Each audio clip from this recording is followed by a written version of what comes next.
আসসালামু আলাইকুম। সরকারের যুব ক্রিয়া এবং স্থানীয় সরকার বিষয়ক যে মন্ত্রণালয়, তার উপদেষ্টা জনাব আসিফ মোহাম্মদ সজীব ভুঁইয়ার কর্মকাণ্ড নিয়ে নানা সময়ে নানা ধরনের আলোচনা হয় এবং নানা বিতর্কে অথবা নানা আলোচনায় উনি থাকেন। এই উপদেষ্টা মণ্ডলীতে আমার বিবেচনায় সবচেয়ে অনভিজ্ঞ এবং সবচেয়ে কম বয়স্ক ব্যক্তি এই আসিফ মাহমুদ সজীব ভুঁইয়া। কিন্তু আলোচনা এবং নানা কর্মকাণ্ডের মাধ্যমে মানুষের কথাবার্তায় উনি বেশ চলে আসেন প্রায়। সবশেষ যে ঘটনাটা ঘটল সেটা হলো যে মরক্কো যাওয়ার পথে, মরক্কোতে একটা সেমিনারে অংশ নিতে গেছেন, যাওয়ার পথে এয়ারপোর্টে যাওয়ার পর ওনার লাগেজের মধ্যে পাওয়া গেল অস্ত্রসহ একটা ম্যাগাজিন। অস্ত্রসহ ম্যাগাজিন নিয়ে এয়ারপোর্টে প্রবেশ করা একটা ক্রিমিনাল অফেন্স। কথা পরিষ্কার ভাই, ক্রিমিনাল অফেন্স, একটা ভয়ঙ্কর অপরাধ। যদি এই কাজ আপনি করেন আপনাকে জেলে যেতে হবে, কোনো সন্দেহ নাই। আমার স্পষ্ট মনে আছে বছর কয়েক আগে এরকম আওয়ামী লীগের একজন নেতা তিনি অস্ত্রসহ এয়ারপোর্টে ঢুকে গিয়েছিলেন। ওই লোকের জেল হয়েছিল, স্বৈরাচারী আমলে। কিন্তু স্বৈরাচারী সরকারও এই আইনটা প্রয়োগ করেছিল, তার জেল হয়ে গিয়েছিল।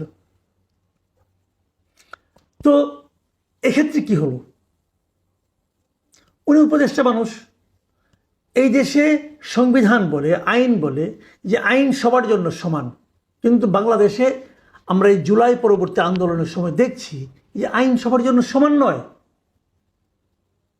ওনার জন্য আইন সমান নয়, ওনার কিছুই হয়নি। উনি সেই অস্ত্রটা ওনার প্রটোকল অফিসারের কাছে দিয়ে উনি চলে গেছেন। কেউ ওনাকে আটকায়নি, কেউ ওনাকে বলেনি আপনি একটা বেআইনি কাজ করেছেন, কেউ ওনার কাছ থেকে কোনো ধরনের মুচলেখা পর্যন্ত নেয়নি, যেন কিছুই হয়নি, যেন কিছুই হয়নি। এই হলো এই দেশের আইনের শাসনের নমুনা। পৃথিবীর অন্য কোনো দেশ হলে কি হতো সে আলোচনায় পরে আসি। এখন এই ঘটনা যখন ঘটেছে তখন নানা ধরনের কথাবার্তা কিন্তু এটা নিয়ে এসেছে। অনেকে আবার এমন প্রশ্ন করেছেন, আমি গতকালকে থেকে আজকে পর্যন্ত আমি বেশ সোশ্যাল মিডিয়াতে দেখলাম, অনেকে প্রশ্ন করেছেন যে উনি অস্ত্রের লাইসেন্সটা পেলেন কীভাবে। মানে বাংলাদেশে বেসরকারি যে কোনো পাবলিক একটা অস্ত্র কিন্তু লাইসেন্স আকারে নিতে পারে, তার জন্য কিছু নিয়ম আছে। নিয়মগুলো হলো, আমি আপনাদের একটু সংক্ষেপে নিয়মটা বলি। বাংলাদেশে একটা অস্ত্র আইন আছে, 1878 সালের আইন, সেটা আবার পরে আধুনিকায়ন হয়েছে। 2016 সালে আইনটা আবার নতুন করে হয়েছে, অনেক কিছু ধারা উপধারা যুক্ত হয়েছে। অস্ত্র পেতে গেলে আপনাকে যে কাজটা প্রথমেই করতে হবে, আপনার বয়স হতে হবে কমপক্ষে 70 বছর, 30 বছর, 30 থেকে 70 বছর আপনার বয়স থাকতে হবে। 30-এর কম হলে আপনি অস্ত্রের জন্য আবেদনই করতে পারবেন না। 2 নম্বর যে ধারাটা লাগবে সেটা হলো, যদি আপনি ছোট অস্ত্র নেন, স্মল আর্মস, পিস্তল, রিভলভার, সেক্ষেত্রে আপনার অর্থনৈতিক সচ্ছলতা এমন থাকতে হবে যে আপনি প্রতি বছর কমপক্ষে 3 লাখ টাকা আয়কর দেন।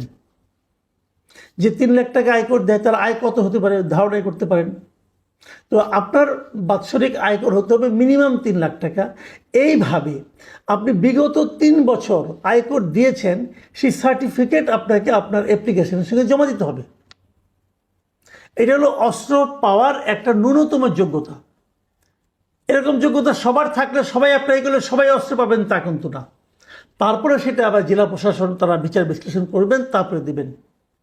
তো আসিফ মাহমুদ ভুঁইয়া কীভাবে অস্ত্র পেলেন? ওনার বয়সটা 26 বছর, আর ওনার 3 লাখ টাকা আয়কর দেওয়ার অ্যাবিলিটি আছে বলে আমি বিশ্বাস করি না। কারণ উনি কয়েকদিন আগে বেকার ছিলেন, লেখাপড়াও শেষ করেননি তখনও। তো উনি কী করে দিবেন? ওনার ইনকামটা কী? কাজে এই দুটো পয়েন্টে ওনার সে অ্যাবিলিটি নাই। এটা নিয়ে অনেকে রকম আলোচনা করেছেন যে কীভাবে অস্ত্র পেলেন না পেলেন। এটা নিয়ে মানুষ আলোচনা করতেই পারেন। আসিফ মাহমুদ সজীব ভুঁইয়ার যে ভেরিফাইড ফেসবুক পেজ, তার যে অ্যাডমিন মানে উনি, আমি মনে করি যেহেতু ওনার ভেরিফাইড, এখানে উনি আজকে একটা স্ট্যাটাস দিয়েছেন। সেই স্ট্যাটাসটাতে উনি একটা ছবি দিয়েছে, অস্ত্র আইনের একটা অধ্যায়ের ছবি দিয়ে দিয়েছেন এবং ছবি দিয়ে উনি মন্তব্য করেছেন যে আসুন জানি, শিখি, তারপর মন্তব্য করি। ডিফেম করাই যদি উদ্দেশ্য হয় তাহলে অজ্ঞ থাকুন। ধন্যবাদ। এই যে ওনার মন্তব্যটা, এই মন্তব্যটার মধ্যে আমার কাছে মনে হয় এক ধরনের ঔদ্ধত্য আছে। মানুষকে আক্রমণ করার এক ধরনের মানসিকতা এখানে কাজ করেছে। তারপর উনি বলতে চেয়েছেন যারা ওনাকে ডিফেম করেছেন তারা সবাই কিছু জানে না, কিছু শেখেনি এবং তারা অজ্ঞ, মূর্খ। উনি হলেন মহাজ্ঞানী। এই মহাজ্ঞানী উপদেশটা জনগণকে এক দফা জ্ঞান দিয়ে দিলেন। হ্যাঁ, উনি কি বলেছেন সেটা আমি ওটা আপনাদেরকে একটু ধারণা দিতে চাই আমি, যে আসলে একটা আইন আছে। আইনটা কি? এই অস্ত্র আইনের 32 নম্বর ধারায় বলা হয়েছে বিশেষ প্রাধিকার। মানে ওই যে আমি দুটো আইনের কথা বললাম যে বয়স 30 হতে হবে মিনিমাম, ইনকাম ট্যাক্স দিতে হবে, ওই দুইটা বিষয় প্রযোজ্য হবে না কিছু লোকের জন্য। এটা হলো বিশেষ প্রাধিকার, মানে বিশেষ একটা অধিকার আছে। কাদের এটা? স্পিকার, ডেপুটি স্পিকার, মন্ত্রী, প্রতিমন্ত্রী, উপমন্ত্রী ও সমপদ মর্যাদা সম্পন্ন ব্যক্তি। মানে উনি এই সমপদ মর্যাদা সম্পন্ন ব্যক্তি একজন হিসেবে উনি আছেন। উনি মন্ত্রীর সমপদের মর্যাদা সম্পন্ন একজন ব্যক্তি। অতএব ওনার জন্য ওই 30 বছরের নিয়মটাও প্রযোজ্য নয় এবং ওই ইনকাম ট্যাক্সের ব্যাপারটাও প্রযোজ্য নয়। তো সেক্ষেত্রে উনি অস্ত্র পেতে পারেন লাইসেন্স হিসাবে। এটা উনি জনগণকে জানালেন, খুব ভালো। জনগণ জ্ঞান অর্জন করবে, সেটাও ভালো। কিন্তু আসিফ মাহমুদ সাহেব, আপনাকে আমি একটা কথা বলি, আপনি যখন জনগণকে জ্ঞান অর্জন করতে দিলেন তখন জনগণ কিন্তু আপনি যতটুকু দেখাবেন ততটুকু পরেই থেমে যাবে না, তারা আরও একটু পড়তে চাইবে। যেমন আমি নিজে অস্ত্র আইনটা জানতাম না, আমার জানার কোনো প্রয়োজন পড়ে নাই। আমি কখনো ভাবিনি যে আমি অস্ত্র নিব, আর যদি ভাবতামও আমি নিতে পারতাম না। আমি প্রতি বছর 3 লাখ টাকা আয়কর দিতে পারি না, আমার এত ইনকাম না। কাজে আমি পারতাম না, আমি তো মন্ত্রীও না, কাজে ওটাও আমি বিশেষ প্রাধিকারও আমি পেতাম না। তো আপনি বলাতে আমি এটা পড়েছি। 32-এর পরে হয় 33 নম্বর ধারার 33-এর খ, সেখানে কি বলা হয়েছে? জনাব আসিফ মাহমুদ, এটা কি আপনি জানেন? এটা কি পড়েছেন? এটা কি শিখেছেন? আপনাকে আমি একটু শেখাই কি আছে ওখানে। 33-এর খতে বলা হয়েছে বিদেশে অবস্থানকালীন সময়ে লাইসেন্সকৃত অস্ত্র সংশ্লিষ্ট জেলা মালখানা থানা সেফ কিপিং লাইসেন্স প্রাপ্ত প্রতিষ্ঠানে জমা রাখতে হবে। আপনি কি এখন বিদেশ যাচ্ছেন, মরক্কোতে, আপনি কি আপনার অস্ত্রটা এই যেখানে যেখানে রাখতে বলা হয়েছে রেখেছেন? রাখেননি। আমি কী করে বুঝলাম? দেখুন, আপনি যে বলেছেন, আপনার যে নিউজটা ছাপা হয়েছে সেখানে আপনি স্পষ্ট বলেছেন যে প্যাকিং করার সময় অস্ত্রসহ একটি ম্যাগাজিন বাসায় রেখে এলেও ভুলবশত আরেকটি ম্যাগাজিন ব্যাগে থেকে যায়। এই কথাটা কিন্তু আপনি লিখেছেন, যেটা স্ক্যান করার পর আমার প্রোটোকল অফিসারের কাছে হস্তান্তর করে আসি। বিষয়টি আনইনটেনশনাল, এই আপনি লিখেছেন, কিন্তু আপনি নিজের ফেসবুক পেজে আপনি ব্যাখ্যাটা দিয়েছেন। প্রশ্নটা হলো, আপনি অস্ত্রটা বাসায় রেখে এসেছেন কেন? আপনি তো বাসায় অস্ত্র রেখে আসতে পারেন না। 33-এর খ অনুযায়ী আপনি পারেন না। আপনি অস্ত্র নিয়েছেন, অস্ত্র সংক্রান্ত আইন জানবেন না? আপনি তো অস্ত্র রাখার যোগ্যতাই নেই আপনার। আপনি তো ওটা অন্যায় করেছেন, ক্রিমিনাল অফেন্স। এটা একটা ক্রিমিনাল অফেন্স আপনি করেছেন। কেন রেখে আসছেন বাসায়? অস্ত্র এমন একটা জিনিস, আপনি অস্ত্রের কোনো একটা পার্ট কারো হাতে হস্তান্তর করতে পারবেন না। এটা আপনার ব্যক্তিগত, আপনার বাবাকে দিতে পারবেন না, আপনার মাকেও দিতে পারবেন না। এটা কি আপনি জানেন? আপনি তো জ্ঞান অর্জন করার জন্য জনগণকে মাঠে নামাই দিলেন। জনগণ কিন্তু মাঠে নেমে গেছে। আমার মতো লোক যখন নামছে, অনেক লোকই নামছে। তো জ্ঞান অর্জন করতে পারলাম যে আপনি একটা ক্রিমিনাল অফেন্স করছেন। তারপর আপনি কী করছেন?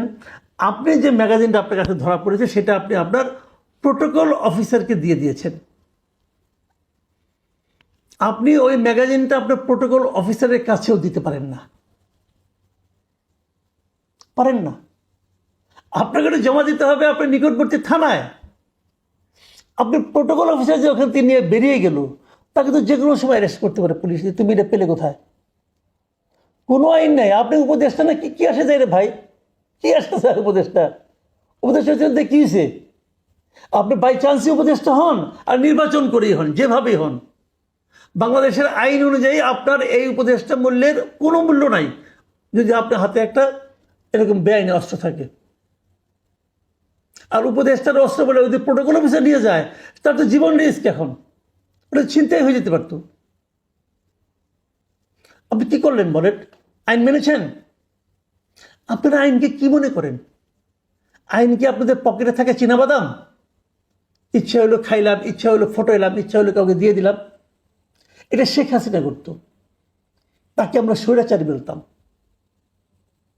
আপনারা তো তার চেয়ে বড় স্বৈরাচারী হয়ে গেছেন।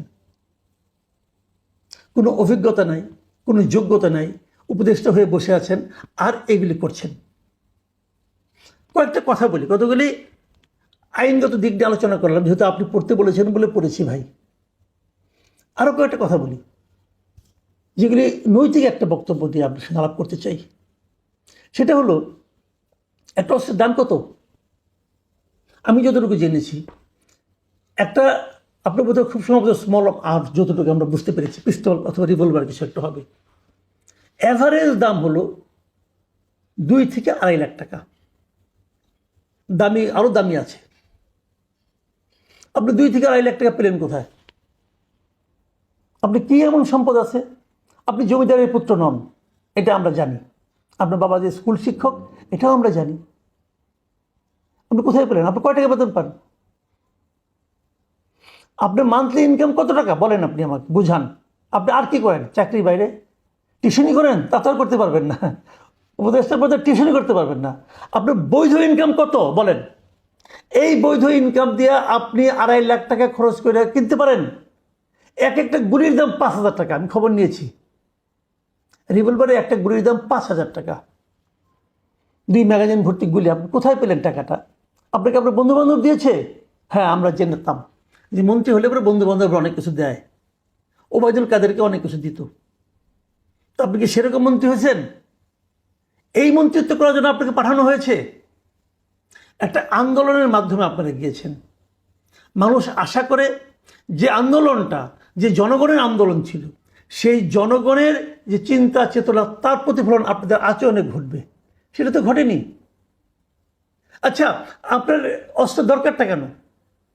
নিরাপত্তা। আপনাকে তো গানম্যান দেওয়া হয়, সরকারি ব্যয় আপনাকে গানম্যান দেওয়া হয়, অস্ত্রধারী গানম্যান থাকে। তাহলে আপনি পার্সোনাল উইপেন দিয়ে কী করবেন? আপনি খুব এক্সপার্ট অস্ত্র চালনায়। কই শিখলেন? কবে শিখলেন? ট্রেনিংটা কবে নিলেন অস্ত্র চালানোর? বলুন। এই বিষয়গুলো কিন্তু মানুষের মনে, মুখে মুখে এই প্রশ্নগুলি ছড়িয়ে যাচ্ছে। যত ছড়াচ্ছে, যতই আপনি জ্ঞানের কথা বলেন না কেন, মানুষ কিন্তু আপনাকে বিশ্বাস করবে না। মনে রাখবেন একটা কথা, যে আপনার সরকার প্রধান বলেছে যে ফেব্রুয়ারিতে নির্বাচন হতে পারে। ফেব্রুয়ারি না হোক, এপ্রিল মে, কবে হবে জানি না। যদি এপ্রিলেও ইলেকশন হয়, এপ্রিলের পরে আপনি কিন্তু পাবলিক। এপ্রিলের পরে আপনি একজন পাবলিক। তখন কি আপনার অস্ত্র থাকবে? তখন তো আপনি বিশেষ প্রবিধান আপনার জন্য প্রযোজ্য হবে না। তখন আপনি কী করবেন? তখনও লোকে আপনাকে এড়ে ফেলাবে। এইগুলি মাথায় রাখতে হয়, দীর্ঘমেয়াদী চিন্তা করতে হয়, মানুষের সেন্টিমেন্টের কথা ভাবতে হয়। আপনারা ধরাকে সরাজ্ঞান করছেন। আপনাদেরকে আবারও মনে করে দিই, যে জিনিসটা আগের সরকারের প্রধানকেও এবং সরকারের লোকজনকে মনে করে দিতাম, সেটা আপনাকেও মনে করে দিই, যে এই দিন না, আরও দিন আছে। সেই দিনের কথা মাথায় রেখে যারা চলতে পারে, তারাই দীর্ঘমেয়াদে প্রকৃত রাজনীতিবিদ হতে পারে। অন্যরা হুমড়ি খেয়ে নর্দমায় পড়ে যায়। আপনার গন্তব্য কোথায়, এটা আপনার আচরণই ঠিক করে দেবে।